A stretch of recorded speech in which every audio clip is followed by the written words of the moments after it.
So, before we get started, ask everybody, guys, please like and subscribe. We just want to get this out to more people. It helps us with the algorithm. It takes you 2 seconds. Just click the stupid button. We'd really appreciate it. Okay, we're done chilling that. We're going to talk about today a little quickie on the difference. There you go. The difference between a soulmate and a twin flame. You want to start us off here, Jess? Yeah, and a little bit more generalized, we're going to talk a little bit about the energy, how you feel when you meet a soulmate, Mm-hmm. and action, and kind of like how magnetic it is. Mm-hmm. And then we can both kind of share experiences of what we've encountered personally and or talk to people about. So I've definitely had more than one soulmate. I remember growing up and hearing or somehow thought like you only had one soulmate, and or at least I thought I had one soulmate and I was like waiting for them, or um that type of thing. And then as I got older, I've had connections with so many different kinds of people, Mm-hmm. which I think are soulmates. Like we're meant to either have a romantic relationship, um a soul connection with like a friend. I mean, even like my pets, I feel like connected to them so deeply. Um, and having kids and stuff like that. But in regards to love, I've definitely felt and had the experience when I've met someone right away that I instantly felt comfortable, Mm-hmm. knew that there was something there. I could like feel the energy. Absolutely. Like I could feel not just like the physical attraction, like with the romantic, connection, but like I'm meant to like spend time with this person. And I didn't know like 100%, what would come or anything like that, but definitely like love at first sight type of feeling. Mhm. Um, and not just physically, but also picking up on their energy and Mhm. have like magnetic pull to each other.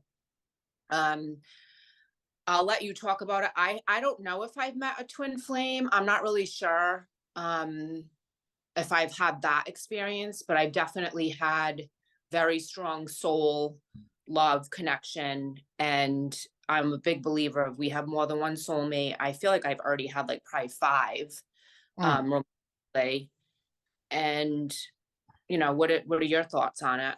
I mean, I think soulmates, like you said, could be anything. Could be an animal, could be a friend, a family member, the same sex, opposite sex, romantic or unromantic relationship. But it's somebody that I think the difference between the two would be like with a soulmate, you're instantly comfortable connection, you're at ease, you're relaxed, your energy sinks. You're just very comfortable with that person. Even if you just met them, you just, you vibe well, you can have a nice conversation. And it doesn't have to be a romantic thing. And same thing goes with twin flames. Like, it's a very, a deep connection. I think with twin flames, it's a little probably deeper, very intense. Talk, Um, talk about it a little more, or your experience with it. it's much more intense. It's a life at first sight thing, definitely. But if you meet that person, there's no doubt in your mind, you would feel like you've known them your whole life. The first time you meet them, you've known them your whole life. Just you have that feeling of the energy is just very, very, very intense if you first meet someone like that. From Do what you I've heard, I mean, you get being in their energy is very, very, very intense. And it's very if it's a romantic thing, it's very intense, like intense love. You can't keep your hands off each other. You want to constantly be in that person. It's like a drug. It is like addictive.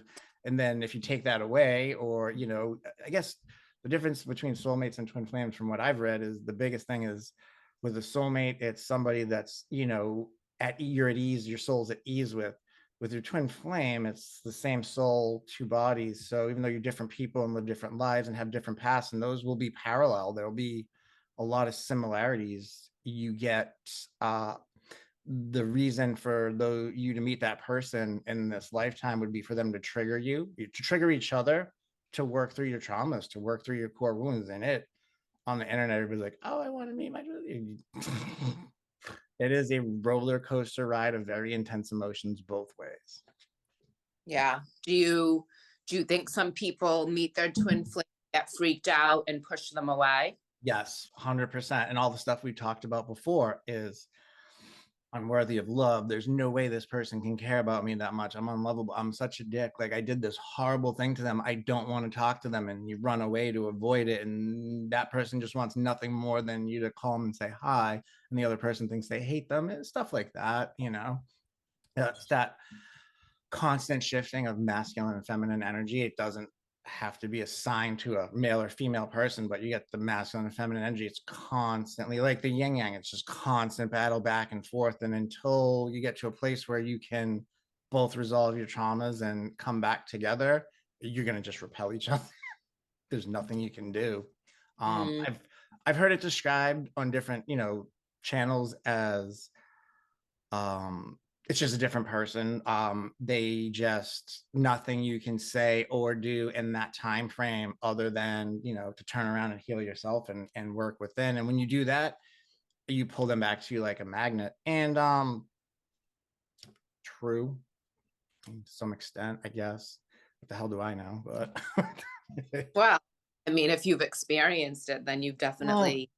right. First of all, stop trying to jam labels down my throat. I have no idea. I've done research and I don't like to slap labels on things, but I will say this coming from a logical, science based, fact based, there's no way you can prove these things. But when you get people worldwide sharing the same experiences and having the same thing happens, and when twin flame stuff, if you look it up, you will have these insane synchronicities, shit that just doesn't make any sense. Or you'll travel on a vacation to Europe and you haven't seen this person in 3 years and bump, there they are, or they're at the airport, or they're at the same hotel, or I don't know. It's just stuff that makes absolutely no logical sense whatsoever. Hey, but it's a thing. Yeah, and those aren't coincidences. That's the universe conspiring for us Mm-hmm. to be in a certain place at a certain time. They can be very aggressive too when they want to like poke you. I remember I showed you some stuff and you're like, oh, they're poking you. I'm like, oh no, they're punching me in the face, those fuckers. Hey, um, but like I said, from a logic perspective, there's you go in the Reddit forums and you read about it. This is kind of interesting. So I went down that rabbit hole for a while reading about it. And the skeptics out there and the people that there are some people that want that and want to take anything and jam it into a box. But some key factors that I read are number one, if it's a real twin flame thing, you will have never heard that term before. You have no idea what the hell it is. Something happens in a relationship, makes no sense that you're handling it the way you are, and you look for answers and you stumble across it. That's one big one. Um, some of the other ones, that was a big one. The running and chasing, something happens, whether it makes complete logical sense or no logical sense. I had a friend of mine tell me she's dating somebody, things were going great for a couple months, and all of a sudden the guy just ghosted her for 6 months, and then he came back, and then Mm, they were together after that. And both sides both have to be runner and chaser at some point along that journey. But yeah, basically that person comes into your life supposedly predetermined, like you to determine that ahead of time, and there's no guarantee you will end up with that person. And they follow you through multiple lifetimes. yeah. Definitely believe in reincarnation. We come back and we do, our lives over. That's one thing of it, through lifetimes. There's some other stuff, but I think the biggest takeaway, because we're almost out of time on this time, I think the biggest takeaway after ended it would be soulmate, chill, easy, relaxed. There's not going to be that triggering. There's not going to be the roll. It's just nice, smooth, calm, good consistency. With the twin flame thing, like this person is going to send you on a roller coaster ride. So, what do you got for the last minute or two here? Um, no, I'd love to hear about it. Super interesting. And for a minute, I mean, I can't even think what I can say in a minute, but my thesis for my master's was divine intervention and things like that. And people literally would flee countries, during World War I, World War II, and come to like the US and then meet years later, like on the subway, they're in the same city. Uh-huh. lived 5 miles from each other and they were like lovers and they like re-met here. It was just like the craziest stories. Happens for a reason. Well, that's a good one to wrap it up on. Everything happens for a reason. Mm. They want two people to be together and you're supposed to be together. There is, you can't. Like, subscribe. Good luck. Yes, like and subscribe. Thank you. I forgot to say it. All right.